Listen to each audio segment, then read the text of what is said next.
Yeah. And they sent me the orange one.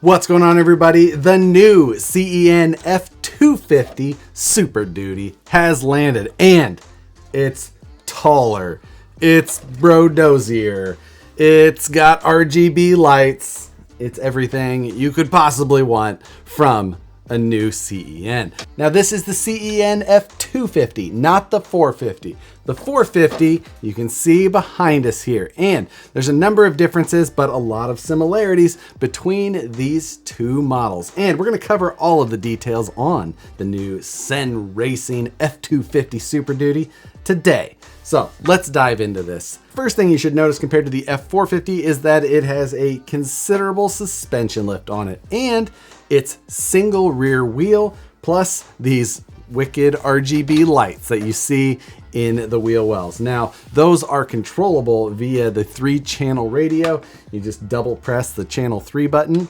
and you can cycle between the colors: red, purple, blue, green, amber, a number of different choices. The red looks like it matches the orange pretty decently, but I think that the blue is probably my favorite.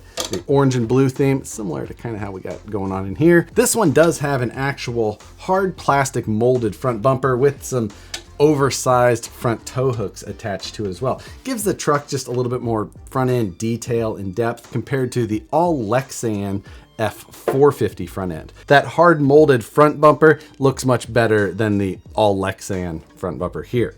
And there's a very similar story out back. Hard molded rear bumper versus the Lexan rear bumper on the F250. So just stepping up the details a little bit. Also, like the front, you've got some molded D-rings hanging off of that rear bumper. Now, the rear bumper does have a receiver hitch all the way at the back, the way that it should be. With the 450, you usually had to get an extension kit to have the trailer hitch back where it needed to be. This time, it's all the way at the back in the appropriate spot.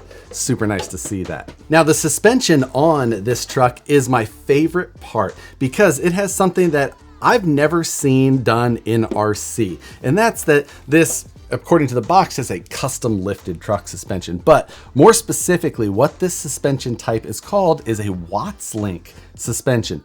Now, this is found in some OEM vehicles. You also see it in hot rods, but a Watts link uses a parallel 4-link for the most part. So you do have 4 links down here, holding the axle in position and controlling the pinion angle. But you've got these 2 links that come down from the chassis at these kind of steep angles, but they mount to a pivot point here on the axle. So as the axle goes up and down, that pivot point rotates. I've never seen that executed in a production RC vehicle. I've seen it done in some custom builds before, but never in this manner. And it was just cool to see. Opened up the box for the first time, saw that, and was immediately impressed at the different approach that they took. Now, I have voiced my opinion on these types of trucks in the past. They don't serve a ton of purpose as far as like going out and trail riding or having much capability, but that's not the point. We all know that. They're made to just look like they do and have fun owning it. Driving around on the pavement, it'll still go off-road. It's just not going to do super well, but this truck wouldn't do that well in the real world either, but you still see a lot of them. Now, like the F450, you've got oversized wheels on some low pro tires, and this version here has the KG1 wheels on it, where this one here in the background has the American Force. Those are the 2 brands of wheels that I've seen CEN Racing use up to this point. The F250 body is well detailed, other than the fact that it does have painted windows. Kind of a bummer. Never really liked to see that. The printed windows, they've got a little bit of gradient to them. They don't look too bad. But it's just, I would much rather see clear windows, even though there is no interior inside, so you would just see through it. So, there's give and take to those situations. It would just be always something I would like to see done. But, overall look of this thing, the orange paint suckers me in. And The orange paint has some serious metallic in it. It is a really nice factory paint color. I really sucker for orange, not gonna lie, but this orange is just really nice. Again, a heavy metal flake in there. It really shines in the light. Now, like the updated F450s, this one comes with a texture painted bed. So it's painted on the outside and it's got a bit of a texture to it. Nice flat black look. As far as the bed goes, we have just about the same amount of depth as we had on the F450s, maybe around an inch or so, selling the look of an actual truck bed rather than a super flat top. I think they did a great job there. As far as other body details go, we've got hard molded mirrors and windshield wipers. That's about it. You know, you've got a sticker on the front grille, no light buckets there. You do have clear LED lenses here in the front, which catch a little bit of the light from the under fender rock lights, but there is no actual LED there. If I block it, you can see there is no light, but you do get a little bit of a reflection. It's just open to the back. You could install LEDs in those easily if that was something you were wanting to do. The shocks are 110 millimeter piggyback aluminum shock bodies. The body is held on with the traditional 4 body clip and body post design. Be nice to see them update to something a little bit more hidden in the future, but it's getting the job done up till now. You can see the body is backed with a silver on the inside. There is a little bit of not so perfect paint here in the corner of the bed on mine. Just kind of the nature of an RTR, I suppose. They're painting a lot of these and they're definitely not going to be perfect, but overall still one of the better finishes on an RTR body. Now I believe that the electronics in this truck are just like you've seen in the past as far as the motor, ESC, and servo go. The only new thing would be this little rock light module that sits on this front cross brace. The front steering servo is oriented in a different way compared to the previous ones. It's rotated to the rear and it has the longest servo horn I've ever seen on a 10th scale solid axle 4-wheel drive. This thing appears to be overcompensating as much as the owner of one of these trucks would. The servo sits here in the cross brace and the servo horn runs from up here to down here. I'm not sure if you can tell exactly how long that servo horn is, but it's long. And because of that, this 15 kilogram stock servo, it could use some help. Sitting here on the bench, no weight or anything else on it, like you get maybe 10 degrees of steering. I mean, it is not an impressive display of steering ability. With no force on this thing doesn't even get close to steering to the bump stops. And it does make that servo quite noisy. If you give it any input, it's not able to like self-center itself. Something to note. Servo upgrade would be something I would recommend sooner than later. The steering on this setup is also pretty different. It has that wildly long servo horn that goes down to a bell crank mounted towards the passenger side of the axle. So as you steer, you can see that system doing work. It's interesting, but it'll probably work for the duties that this truck will see. If you're going to be towing a trailer with this type of truck, which is, I assume, one of the reasons you may be interested in this, get a servo. Get a servo upgrade. It's a 25 tooth, extra long servo horn. If you're gonna shop for a new servo horn while you're shopping for a servo, let me give you the length to shop for. You need roughly a 45 millimeter servo horn, just under 2 inches. The transmission, just like the previous F450, has 2 speeds it's capable of. It's not a 2-speed, but it's capable of 2 speeds.